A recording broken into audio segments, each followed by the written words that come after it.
ప్రభుత్వ ఉద్యోగుల పనితీరుపై అధికార పార్టీ ఎమ్మెల్యే అసంతృప్తి వ్యక్తం చేశారు. ఉద్యోగుల్లో లంచగొండితనంపై కడప జిల్లా ప్రొద్దుటూరు ఎమ్మెల్యే వరదరాజుల రెడ్డి ఆగ్రహం వ్యక్తం చేశారు.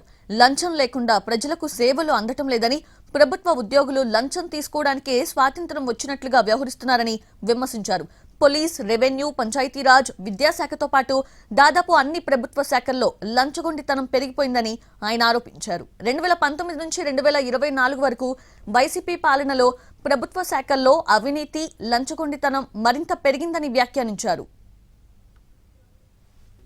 ప్రభుత్వం 2019 నుంచి 24 వరకు అధికారంలోకి వచ్చిన తర్వాత అధికారులు లంచగొండితనం విచ్చలవిడైపోయింది. ఒక అడ్డు అదుపు లేకుండా ఎవరికైనా చెప్పుకోకు ఏం చేసుకుంటామని మరి డిమాండ్ చేసి డబ్బులు వసూలు చేస్తారు. డబ్బులు ఇవ్వకపోతే మీ పనులు చేయంపోమనే పరిస్థితిలో మాట్లాడే పరిస్థితి అప్పటి నుంచి ఇప్పటికి కూడా కొనసాగుతూనే ఉంది. ఈ ప్రభుత్వం మారిన తర్వాత ఏమైనా మారుతుంది అనుకున్నాం కానీ అంత మారే పరిస్థితి అయితే ఇప్పుడు పెద్దగా ఏం కనపడడం లేదు. ప్రతి ఒక్క ప్రభుత్వ పనికి పోయిన ప్రతి ఒక్కడు డబ్బు చిన్న పెద్ద తేడా లేకుండా డబ్బులు చెల్లించుకోవాల్సి వస్తుంది. రెవెన్యూ డిపార్ట్మెంట్ కానీ, పోలీస్ డిపార్ట్మెంట్ కానీ, పంచాయతీరాజ్ ఇంజనీరింగ్ డిపార్ట్మెంట్ కానీ, అన్ని డిపార్ట్మెంట్లలో విచ్చలవిడిగా ఎవరికైనా చెప్పుకోపు ఏమైనా చేసుకోమని అంత ధీమాగా గట్టిగా వేసి మాట్లాడుతున్నారు ప్రభుత్వంలో ఉన్నతాధికారులు.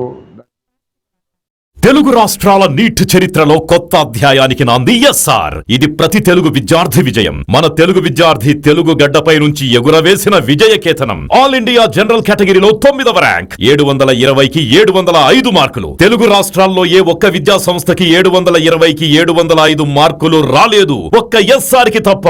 It's an open challenge. Telangana రాష్ట్రంలో నంబర్ 1, ఏపీలో నంబర్ 1, కర్ణాటకలో నంబర్ 1, మొత్తం సౌత్ ఇండియాలో ఎస్ఆర్ ఆధిపత్యం.